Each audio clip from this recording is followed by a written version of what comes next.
Hey guys, so we are going to be making fabric mask the production style. So here's what you'll need.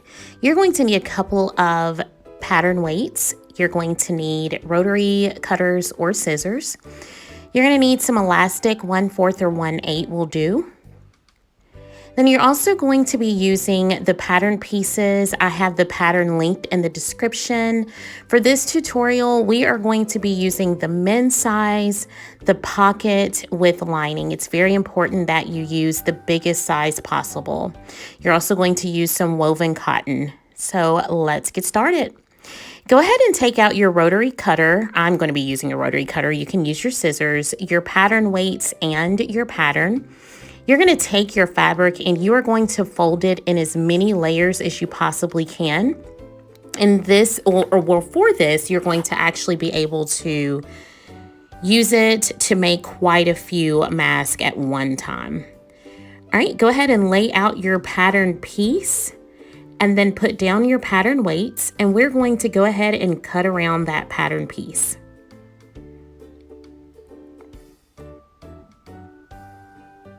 All right, we're going to do this as many times as we need to. If you have a big piece of fabric, then you can get quite a few masks out of it. And so you're just going to go ahead and continue to cut.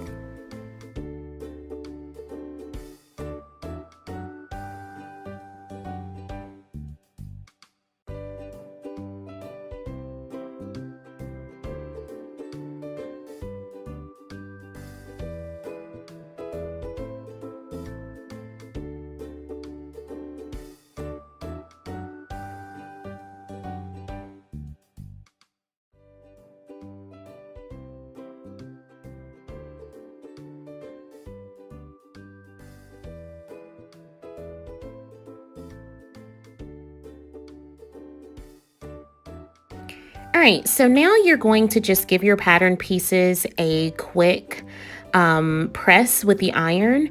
You don't have to do a lot of pressing because you're going to be able to press them again once you put them together if you choose to. So this is just going to be a really quick press.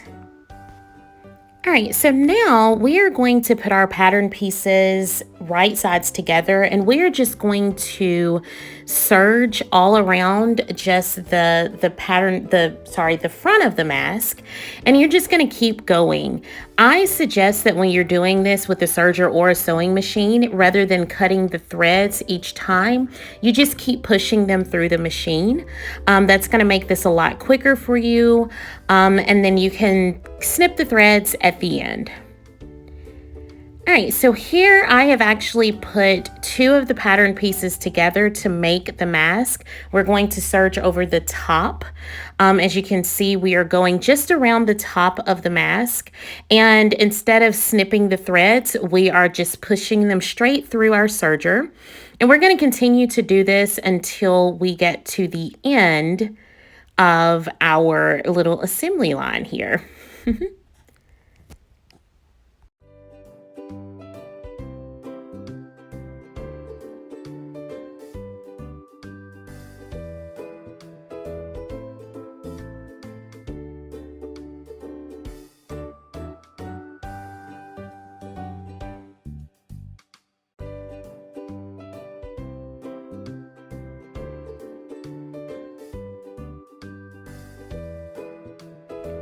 All right, so now we have reached the end of our little assembly line, is what I call it.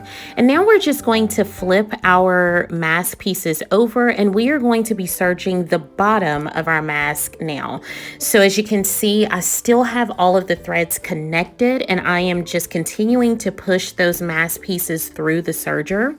Again, this makes it so much easier. If you do not have a serger, that is totally fine. All you're going to do is just use your sewing machine the same exact way. Just makes it easier to not have to snip those threads. Now we're going to be snipping those threads, and we are going to be moving on to the next step in our process. All right, so now we have reached the next step in our process. Guys, we are almost done with these masks. Now we're going to be making our elastic casing, which is really simple. So we have moved over to our sewing machine. As you can see, I have folded up my side. You're gonna fold up both sides on each end. And you're going to just give this a really quick straight stitch right down the side where you have folded that fabric. Of course, you want to remember to make sure to back stitch at the beginning and the end. But as you can see, we have just a really simple casing on either end of the mask. You want to make sure that you do this, and you want to make sure that you are back stitching to lock those stitches in, because what you don't want is for those stitches to come apart and for someone to wear this mask and for the elastic to start falling off. It's very important to make sure that the quality of these is superb, because people are going to be washing these over and over again. So you just want to make sure that you lock those threads.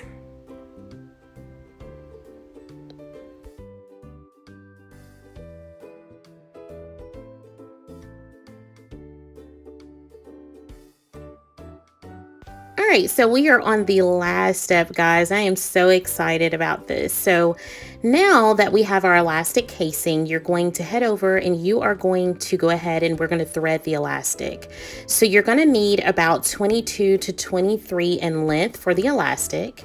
I just use a small safety pin to thread my elastic. And so we're just going to go up through one side of the mask. And we're going to bring it over the top and make sure you don't pull it all the way through. So then you're going to go down the other side of the mask, threading your elastic through until you get to the end. And as you can see, you have a big loop at the top. What we're going to go ahead and do is we're just going to tie these ends off. Now, if you choose to do a quick zigzag stitch over the top of yours, that's totally fine.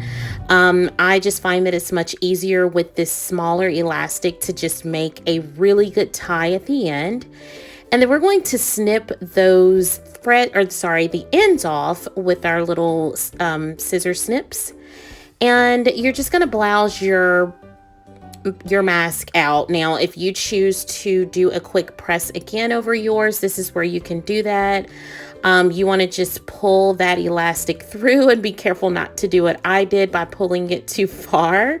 And you're just going to hide that that you tied inside of the mask. And you are done. You have made a super quick and easy mask. All right, guys, so that's it. You just created your very own fabric mask the fast and easy way. I hope that this tutorial helped you just a bit with the process. I hope that you enjoyed it. If you enjoyed it, again, make sure you hit subscribe. Give this video a thumbs up. Tell me in the comments how this video helped you and if you are making masks for the medical community. I can't wait to see you back here again for our next video. And again, thank you for watching. Bye.